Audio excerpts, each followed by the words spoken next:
अरे दरवर्षी नवीन बियाणं लावतो. हा, पण उत्पादन काय वाढत नाही. खर्च जास्त, नफा कमी.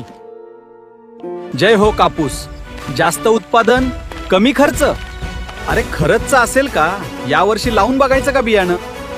अहो भाऊ, थांबा थांबा भाऊ. भाऊ, इतका कापूस कसा मिळाला असेल यांना पाला?